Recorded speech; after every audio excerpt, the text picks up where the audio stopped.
जितने आस्था चैनल पर कथा सुन रहे हो, जितने फेसबुक और यूट्यूब पर सुन रहे हो, बहुत सावधानी से सुनना। 2 बार पशुपति व्रत कर लिए, आपने ये कर लिया, आपने प्रदोष कर लिया, आपने सोमवार कर लिया, आपने सारे अनुष्ठान कर लिए, बहुत सारे उपाय भी करे, तो गुरुवार के दिन अगर शिव जी के मंदिर में पानी चढ़ाया जाए, जल चढ़ाया जाए, तो घर में विद्वत्ता का अनुभव होता है। महाराज महापुराण पर अगर पहली प्रदोष पर आपने अगर घी का दिया लगाकर, आसन लगाकर शंकर के सम्मुख में प्रदोष के दिन, प्रदोष काल में शिव की पूजन कर दारिद्र दुख दहन स्त्रोत का पाठ चालू कर दिया, तो विश्वास रखना कि 5 प्रदोष तक तो बाबा खुद करुणा कर देगा। आपको मुड़कर नहीं देखना पड़ेगा।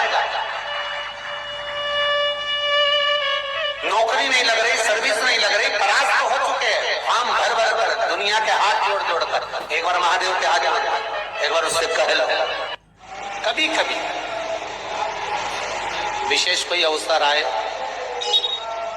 सोमवार की अष्टमी पड़ जाए या कोई विशेष प्रदोष का दिन पड़ जाए, और आपको लग रहा हो कि मेरा महादेव को मैं जल चढ़ाते चढ़ाते इतना समय हो गया, मेरा महादेव नहीं सुन रहा, तब कभी कभी ऐसा मन में आए कि क्यों नहीं सुन रहा, तब लोटा भरकर जब जल लेकर जाओ, गणेश जी को चढ़ाया, अशोक सुंदरी को चढ़ाया, षडानंद कार्तिकेय को चढ़ाया, माँ जगत जननी जगदम्बा माँ पार्वती को चढ़ाया, वही जल ले जाकर बेलपत्री के वृक्ष पर चढ़ाया। शिव जी को अर्पण नहीं कर पाए, देवाधिदेव माता पार्वती जी से कर देते हैं, सुन पार्वती, अगर कोई भूलवश भी मुझ पर जल चढ़ाना भूल जाए और तेरे हस्त कमल पर जल चढ़ा कर जाए, तो पार्वती जितना फल मैं प्रदान करूं उससे दुगना फल तुझे प्रदान करना है।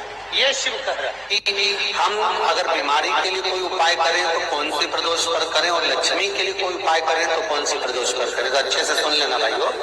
शुक्ल पक्ष में जो प्रदोष पड़ती है वो लक्ष्मी की वृद्धि के लिए होती है, कृष्ण पक्ष में जो प्रदोष पड़ती है वो रोग और बीमारी को मिटाने की होती है। तो जितने उपाय आपको प्रदोष के बताए जाते हैं उस हिसाब से आप करो कि शुक्ल पक्ष की प्रदोष है तो लक्ष्मी का कोई उपाय करना है तो हमें शुक्ल पक्ष की प्रदोष पे करना है। अगर हमें बीमारी से निपटने का कोई इलाज करना है या कोई उपाय करना है तो उसको कृष्ण पक्ष की प्रदोष पर करना है। मान लो अगर कहीं आप कोई नौकरी के लिए अप्लाई कर, तो जैसा माता उमा ने प्रदोष काल में, प्रदोष के समय पर, प्रदोष काल के अंतर्गत बेलपत्री का स्मरण किया है, वो बेलपत्र का स्मरण अगर संसार का मनुष्य कर लेता है तो महाराज ब्रह्मवृत्ता पुराण कहती है कि उस जीव का ऐसा कोई कार्य नहीं जो सफल नहीं होता। महाराज मेरा निवेदन रहेगा, किसी एग्जाम में आप बैठ रहे हो, इंटरव्यू के लिए जा रहे हो, किसी कार्य के लिए जा रहे हो, नौकरी नहीं लग रही, सर्विस नहीं लग रही, तो महाराज तांबे के कलश में 11 बेलपत्र को रखा जाए और तांबे के कलश में 11 बेलपत्र रखकर उसमें 11 सफेद पुष्प को डाला जाए।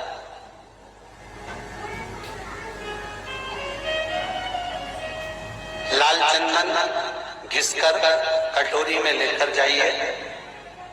प्रदोष के दिन, शुक्ल पक्ष का जो प्रदोष पड़ जाए उसके दिन शंकर के शिवलिंग पर लाल चंदन लपेटने से पहले शंकर की जो जलाधार,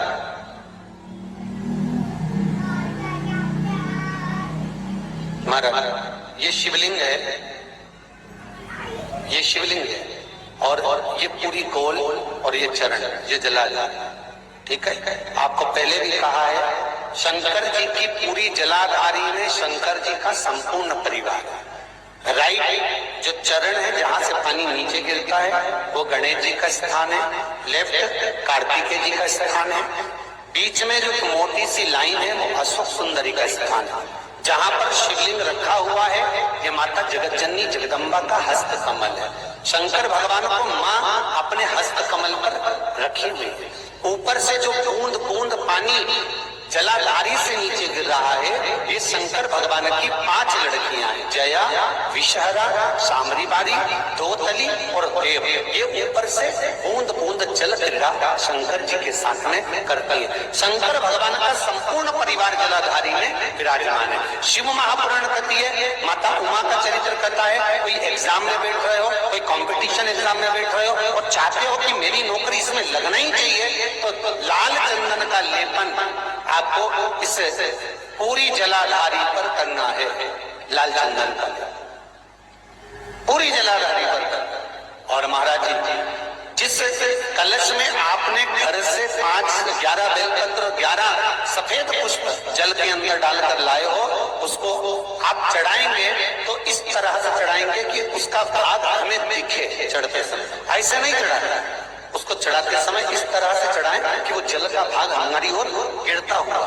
महाराज जब आप वो समर्पित कर दें, बेलपत्र पुष्प आदि सभी चीजें, उस चंदन का एक थोड़ा सा भाग पूरी जलाधारी पर हाथ फेर कर अपने दरवाजे पर आते आते उसका स्पर्श कर दें। जिस दरवाजे से आप एग्जाम देने के लिए जाओगे, जिस घर से आप जाओगे, अपने घर के किसी भी दरवाजे पर उसका हाथ लगा लें या कोई स्थान को छू लें। जिसको आप दरवाजे को खोलकर दरवाजे को स्पर्श कर या दीवार को छूकर या अलमारी को छूकर, जिसको भी छूकर आप जाओगे उसका स्पर्श कर लेना। फिर आपको कुछ नहीं करना है, उमा और महेश ही सब कुछ करेंगे जो उनको करना है। सब साथ में कहा कि जब धन कम हो, संपदा कम हो, व्यापार नहीं चल रहा हो, बहुत कष्ट बहुत तकलीफ की जिंदगी निकल रही है, 2 रुपए भी अगर खाने के लिए नहीं है तो एक बार प्रयास करना, घर में ही प्रदोष के दिन घी का दिया लगाकर या मंदिर में शंकर के घी का दिया लगाकर उसमें 2 बाती, कितनी बाती? 2 बाती रखना। चाहे तुम लंबी रख लो चाहे गोल, पर रखना 2 ही बाती। घी का दिया लगाकर दुख दहन स्त्रोत का पाठ और रखना 2 ही बाती। घी का दिया लगाकर दुख दहन स्त्रोत का पाठ, दारिद्र दुख दहन स्त्रोत का पाठ बाजार में किताब मिल जाएगी। नहीं मिले तो मोबाइल पर सर्च कर लेना, उसमें निकाल लेना। श्री शिवाय नमस्तुभ्यम, सब बोलिए एक बार जमकर, श्री शिवाय नमस्तुभ्यम। प्रैक्टिकल जरूर करना, कहीं सीओर वाला महाराज